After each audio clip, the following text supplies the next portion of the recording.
高原に偉人無語如善妙無用当社日がまに修行縁女開始論平有略十目如来要言小生無輪小学第四コール実法開門精進三昧知恵意徳無量修正形人体前年小文崩壊愚人人の空語外体無明欲ぬ生存用無人の死死人徳無量空君広大知恵人妙光明一層神道大戦願が差仏在所法可動生じ未不下脱不正上位解任精進要税三昧知恵以上五世特仏不行志願一切空空一差大安慶死有仏百千億万無量大小修行語者空用一切死と勝負不尿具道検証不客二尿語者小分世界不不家庭無種先導公明師匠変死証拠如税精進偉人難量量が差仏国土第一五種奇妙道場超絶国女内四二無闘争ガト愛民道達二歳実法内省新年少女意図が国経楽安の公文信用税が新書本願の日力少々欲実法生存知恵無下上領子孫知が信行軽量心死食毒中画行精進忍術不敬ナマンダブナマンダブナマンダブナマンダブナ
Namo Amida Butsu. Namo Amida Butsu. Namo Amida Butsu. Naman Navs, Naman Navs, Naman Navs, Naman Navs, Naman Navs. Please join me in Gasho. The moment they realize the diamond-like mind, they are said to abide in the stage of the truly settled and to attain the same stage as Bodhisattva Maitreya, lamp for the latter ages. Namo Amida Butsu. Namo Amida Butsu. Namo Amida Butsu. Namo Amida Butsu. Namo Amida Butsu. Good morning, everyone. I hope your Halloween festivities were nice and fun yesterday. I think it's kind of sad that we didn't have a chance to see all the kids running around and collecting candy. Nevertheless, it's a really important time considering the pandemic, and I hope we all stay safe and protect each other. So let's continue to wear our masks despite what many people say about them. Please remember that if anything, please consider them thank you masks. So whenever I wear a mask, think that I'm wearing a signboard that says thank you. So I took the liberty of writing one of these thank you masks. Okay, so thank you to the doctors and nurses out there on the front lines working for those gruesome through those gruesome hours and dealing with death head on. Thank you to the grocery store clerks who are risking themselves whenever they go to work. Thank you to the garbage disposal folks out there every week. Thank you to other people who are wearing their masks. And thank you to everyone who's contributing to my livelihood, but I cannot possibly come to recognize who they all are. And that's essentially what you're doing when you're wearing a mask. So these are thank you masks, okay? So it's not about our rights, okay? This is an issue of looking out for one another. If we don't have that, then what is a society? What is the United States of America? Anyway, my talk is not to talk about that today, but I wanted to focus on the issue of a bodhisattva. Have many of you ever heard of this word, bodhisattva? Well, I'm sure many of you have heard the word Buddha, which means awakened one. But a bodhisattva means basically Buddha to be, okay, a Buddha to be. It means someone who is on the path to becoming a Buddha. Now, in general Buddhism, this would mean that a person who is, like a practicing monk. But in a Jodo Shinshu perspective, a bodhisattva takes on a little bit of a different meaning. The original definition is the story of Dharmakara Bodhisattva, who comes up in the larger sutra. And basically, Dharmakara was a king who then embarks on the spiritual path to become a Buddha. He establishes 48 vows, of which the 18th is the most important, and fulfills those vows, thus becoming Amida Buddha. However, Dharmakara was not the first nor the last bodhisattva, according to Jodo Shinshu Buddhism. The next coming Buddha who will appear in this world is said to be the bodhisattva by the name of Maitreya. And when Maitreya completes his practices, the bodhisattva will then become a Buddha. But Maitreya is also not the last bodhisattva, according to Shinran Shonin. Do you know who the last bodhisattva is, or how many bodhisattvas there are? Well, I think that an answer that might help to explain this is to try to count the stars in the night, okay? And that will give you the sense of how many bodhisattvas there are. There are too many to count, in other words, okay? Shinran Shonin explains that those people of Shinjin, in other words, people who have come to receive and rejoice in the teaching of Amida Buddha's great compassion, are all bodhisattvas. And these would be our ancestors and the generations of Shin Buddhists before us who followed the Nembutsu path. These followers, at the end of life, they will join the world of great compassion and become one with the body of Amida Buddha. So this is the general understanding of Jodo Shinshu Buddhism. At the end of life, we go to the Pure Land to become one with Buddha's working. We become Buddha, as a matter of fact. And Shinran explains this. He states, quote, "It is fundamental that because of this, we will unfailingly reach the pure land of happiness, whereupon we will be brought to realize the same enlightenment of great nirvana as Amida Tathagata," end quote, okay? So we become Buddha when we are born in the Pure Land. This means that as beings who are listening to the calling voice of Amida Buddha, as Nembutsu followers who rejoice in Amida Buddha's great compassion, we too are on the Bodhisattva path. Yes, we are foolish beings of blind passions, Yes, we are engulfed in the three poisons of greed, anger, and ignorance. However, we are the Bombu who are nevertheless grasped by Amida Buddha's great compassion. And as such, we are walking on the Bodhisattva path right now. This point doesn't get emphasized enough, I don't think. I think the thought is that if we emphasize this point, then people will start thinking, oh, I'm a Buddha, I'm some kind of, special person, right? And so, of course, this is not right? We aren't special in the sense that, we're gifted over others, or that we are somehow the chosen few or something like that. So we have to remember that we are ignorant beings, Bombu, right? But we are nevertheless walking on the Bodhisattva path, right? And we are essentially ignorant bodhisattvas. That's one way we can put it. And Shinran Shonin explains this in his letters. As people of Shinjin, we are the same as Bodhisattva Maitreya. Right? Gokai-san Shoninがはっきりとそうおっしゃっています。Okay? はっきりと. So this is something we should affirm in this statement, right? With confidence. Okay, so you might be thinking, that's fine, doctrinally that's great, but what does that have to do with me?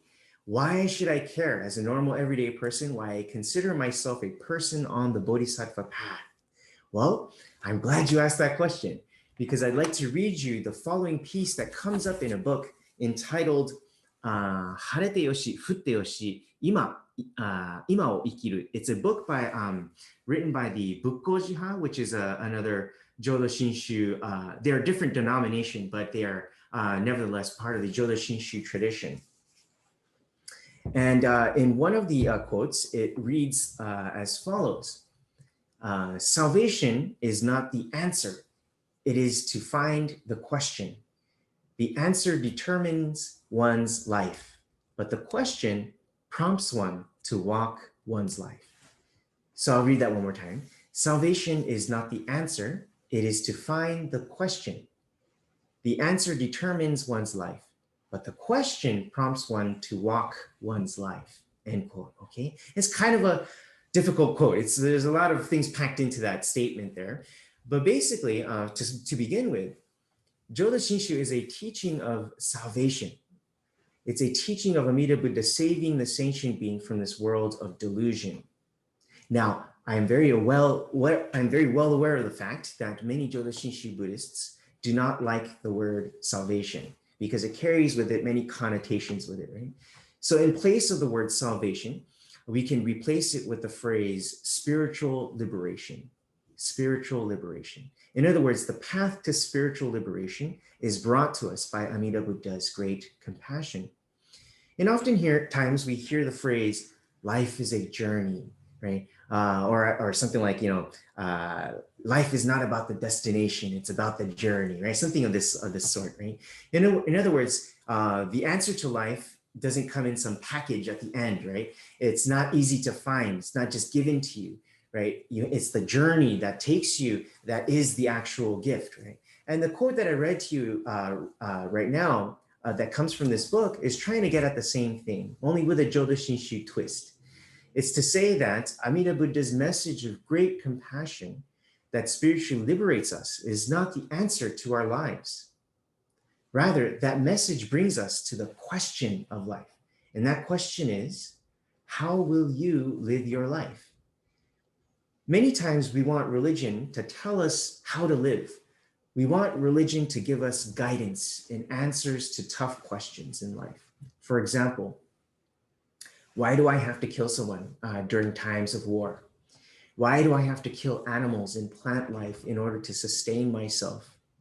How and when do we define human life? Is it when the sperm hits the egg, or is it at the time that the baby leaves the womb? Is it okay to carry out vaccine testing and other scientific research on small animals like mice and rabbits and such? Was America justified in dropping the atomic bombs that killed so many untold thousands of lives? Is it okay to carry out capital punishment? And the list goes on and on. We want religion to tell us how to act morally in a given situation. We want religion to give us guidance in terms of how to live out our lives so as to ensure that we will go to a better place once we die. We have all these expectations from what we call religion, right?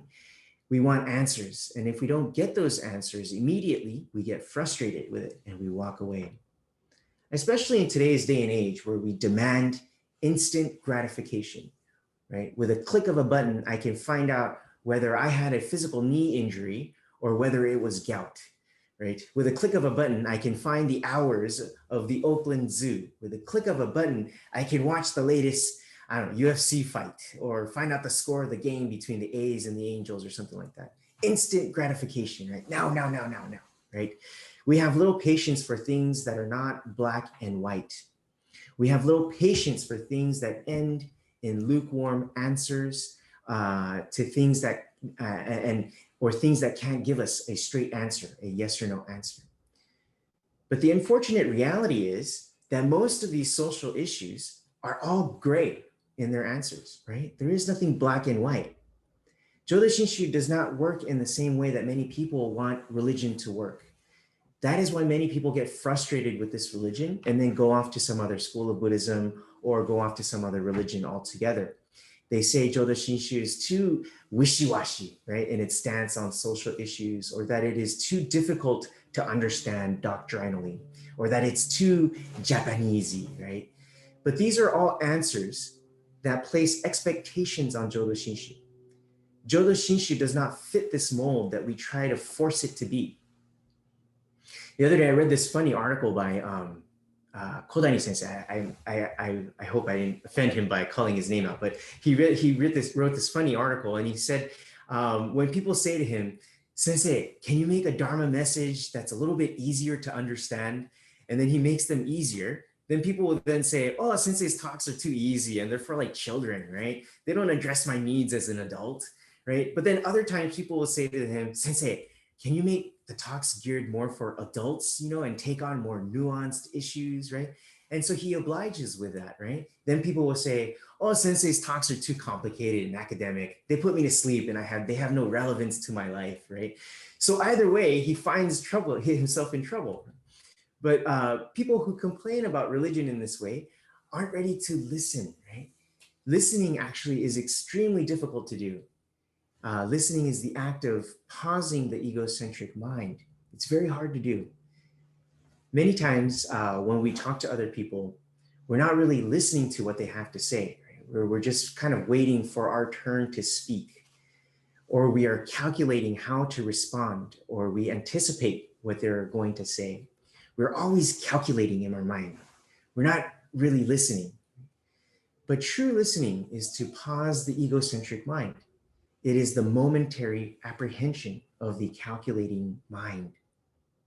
So I believe the problem is about how we approach the issue of religion, quote unquote, altogether.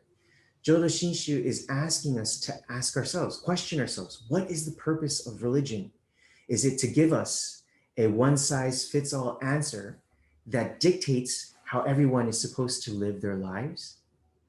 Or is it to get us to arrive at the question, a question to which the answer we must find on our own through our experiences in life?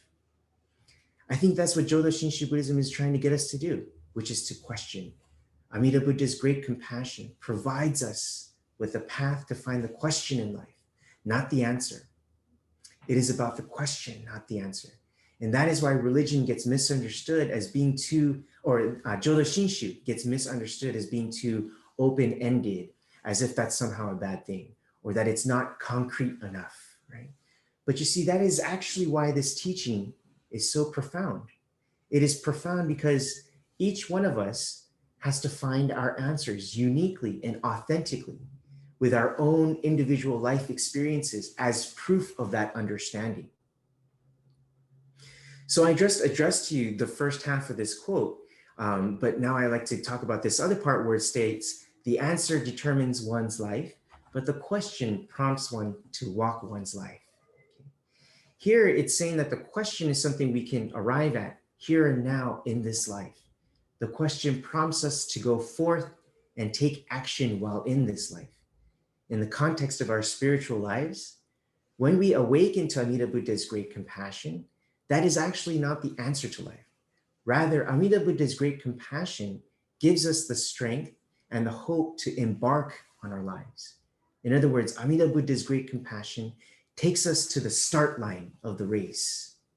It brings us to the point in which we find the courage and the hope to live. It brings us to the question we want to find the answer to.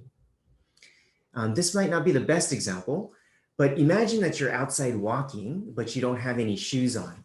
And when we don't have any shoes and we walk bare feet outside, we're very cautious where we walk, right? We look carefully at the floor and we don't go too far. We only go to places we feel comfortable or that we've been to in the past. We are filled with worry and we don't have any imagination as to where we want to go. I'm worried that maybe I'll step on a nail or even like a little thorn, right? That it can hurt a lot, right? As animals, we are nevertheless animals. So if we lose our legs, right, we become very afraid of predators or the elements in the earth. But Amida Buddha's great compassion becomes our shoes. It gives us the confidence, the strength, and the hope to walk with no worries. It gives us the opportunity to look up for a change and see where we want to go next, right? A destination of our choosing. If we want to go to the mountains, we can go to the mountains. If we want to go to the ocean, we can go to the ocean. If we want to go to the mall, we can go to the mall, right? We can go anywhere we want because we have the shoes that give us the ability to walk our own unique path. And do you know the motto for like Nike, the sports shoes? It's just do it, right? Or I don't know if it's still that now, but it used to be just do it. So in the same way, the shoes give us the motivation to just do it, to just do our lives, to be our true selves. So in this way, with the shoes, we can go anywhere we want to go, live the way that we need to live. It is the life that is fitting for us, just right for us.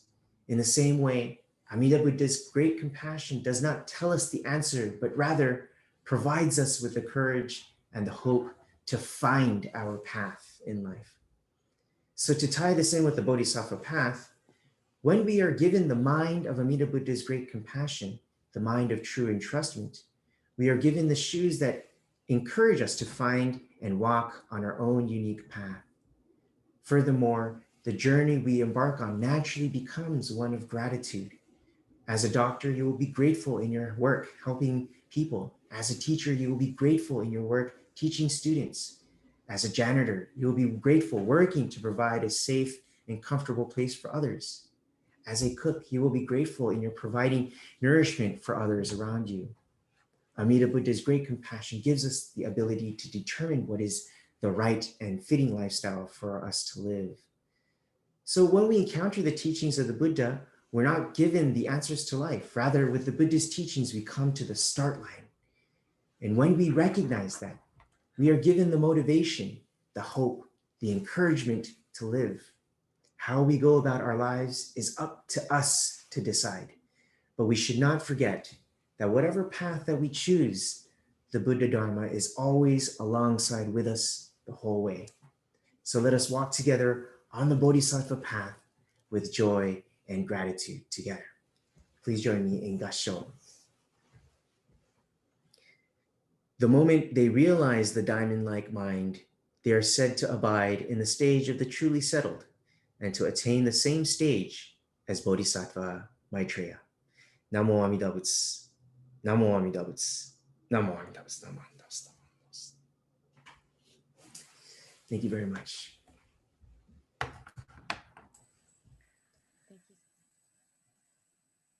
Difficult is it to receive a human form. Now we are living it. Difficult is it to hear the Dharma of the Buddha. Now we hear it.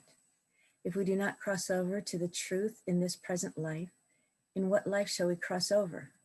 Let us with sincerity and true reverence take refuge in the three treasures of the truth. I take refuge in the Buddha. May we together with all sentient beings awaken to the great way of enlightenment and to the unsurpassed intent of Amida Buddha. I take refuge in the Dharma.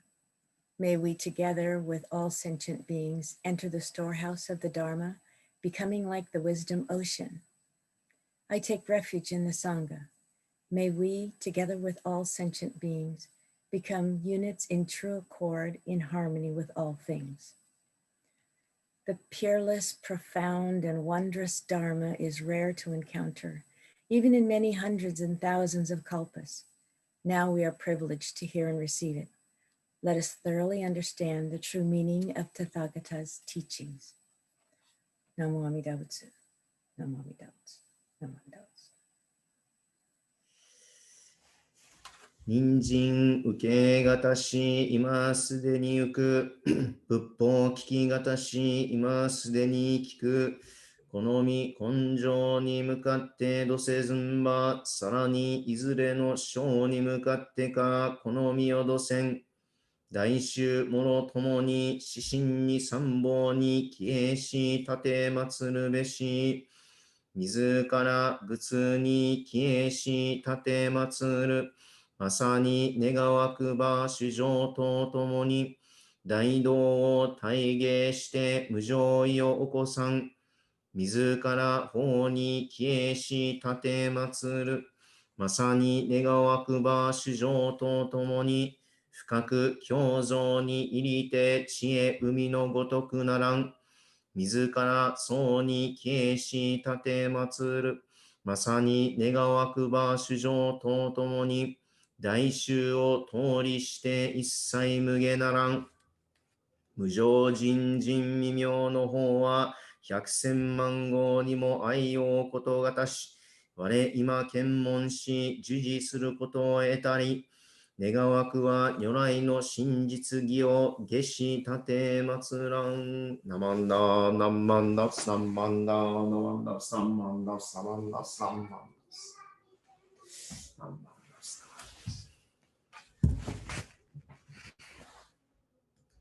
はい、すいません。失礼いたしました。皆さんおはようございます。皆さん、こんにちは。今日の、秋の、季節に入りまして、気候が少しずつ寒くなっていっています。皆さんのお過ごしは、いかがでしょうか。風邪をひかないように、どうかお体の方を、気をつけてください。ある有名な、浄土真宗の、人に次の言葉があります。救いとは答えではなく問いが見つかることである。答えは一生を決めつける。問いは一生を歩ましめる。もう一度読ませていただきます。救いとは答えではなく問いが見つかることである。答えは一生を決めつける。問いは一生を歩ましめる。英語の方では、英語の私が訳した、英訳を、読ませていただいたんですけれども、このような、文章があります。少し、難しい文章、でもあります。またいろいろな解釈が、できるかと思いますが、私は、この文章を読んで、興味深く、感じさせていただきました。浄土真宗は救いの教えと言います。これは浄土教全体がそうでありますが、やはり一切衆生が阿弥陀如来様の救いの対象であるという、教えなんですね。しかし、この教えを現代の人々、あるいは、アメリカ社会においては、非常にアレルギーに感じることがよくあるそうです。で、それはなぜかというと、アメリカで一般的に受け入れられている仏教というのは、自分の力で悟りを開くことができると信じられているものだからです。救いというのは、つまり自分に何かが欠けている、自分の力に何か物足りないところがあるから救いが必要なのだ。よって、それは自分が信じている仏教の教えではないと考えるからです。私も大学生の時を思い出しますと、何も、悪いことをしていない自分がなぜ救われなければならないんだと、思っていた時もありました。またもう一つ注目したい点は、この救いというのは答えではなく、実は問いが見つかる、ことであると説明されるところです。で、ここも非常に面白いところだと思います。私たちは普通宗教、と言いますと、私たちにどう生きるべきかを教えるものだと思う傾向があるのではないかと思います。私はいい人になるためにこういうことをしないといけない。悪いことをしたら何か罰が与えられる。つまり何か神か仏の罰が当たると思うこともあります。しかし、浄土真宗だけはそのようなことは言いません。さらに浄土真宗は宗教とはそもそも何なのかと考え直す必要があると私たちに教えるのです。なぜ宗教が必要なのかを真宗は問うのです。つまり、浄土真宗という宗教は他の宗教とは違って、私たちがこのように生きていかなければならないということを教えるものではないのです。宗教は私たち一人一人にどのような生き方をするのかと問いかけるものなのです。つまり人生の拠り所がどこにあるのかをしっかりと考えなければなりませんよと教えてくださるのです。その拠り所となるものがまず見つからなければ世の中に振り回されるよと如来様が戒めてくださっているわけです。例えば、立派で豪華な家があるとします。または自分が理想とする家があるとします。よくアメリカ人は、コテージの小型の家とその周りにホワイトピケットフェンスというんですけど、白く塗られた垣根があり、その周りには大きな木があって、その木の枝にブランコ、スイングがあって揺れていることをね、イメージします。で、自分が理想とする家を、想像してみてください。山の上だったりとか、海岸のところにあったりとか、そのような家を想像してください。しかし、その立派な家が砂山、クイックサンドの上に建てられているとしたら、いくら家が立派で素晴らしくても、その土台がちゃんとしていないと、家は時間が経つと崩れてしまいますよね。人間の人生もこれと同じように、煩悩の上に成り立っているものである限り、欲というものの解決をつけていなければ、苦悩から抜け出すことができません。ところで、私たちの本当によりどころとするものは何でしょうか？お金でありましょうか？長生きすることでしょうか？いい仕事があることでしょうか？健康であることでしょうか？仲間がたくさんあるということでしょうか？権力を持つということでしょうか？しかし、このようなものはすべて無常なのです。このようなものがあったとしても、それが崩れてなくなる可能性はいつでもあるのです。ですから、本当の最後の拠り所とならないのです。浄土真宗における救いというものが分かりましたら、自分の心の拠り所とするものが見つかるということにつながります。そして、そこで初めて人生の問いが見つかるのです。自分はどのように生きていかなければならないのか、自分にとってどのように納得した生き方ができるのかは、この拠り所が分かるか分からないかによるのです。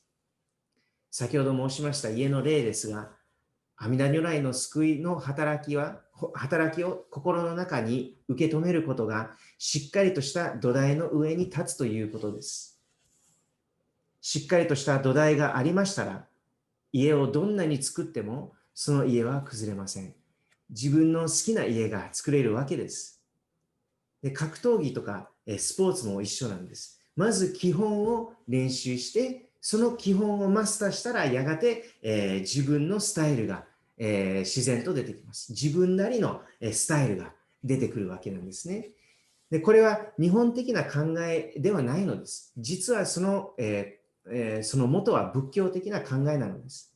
まず基本。で、その基本というのが、浄土真宗においては阿弥陀如来様の救いの働きになるというわけです。最後に、皆さんのご承知の通り、浄土真宗の生活信条というものがありまして、その4つ目には、このように、書かれております。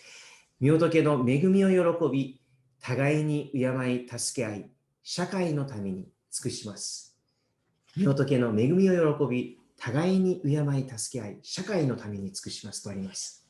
で、これはやはり阿弥陀如来様のお救いの働きを心の中に、受け止めて初めて言えるものであります。そして自分なりの生活を生かして、自分なりの仏様のご恩に対する奉仕が現れるのです。ですから、本当の宗教というものは、個人にどのような生活をすべきかを示すというよりは、自分が何をよりどころとしているのかというものに出会うための問いかけであるということです。ここのところを間違うと浄土真宗というものがわからないようになってしまいますので、くれぐれも気をつけていただきたいと思います。本日はようこそのお参りでございます。ありがとうございました。合唱をお願いいたします。南無阿弥陀仏。南無阿弥陀仏。南無阿弥陀仏。ナマンダウスナマンダウスナマンダウスナマン。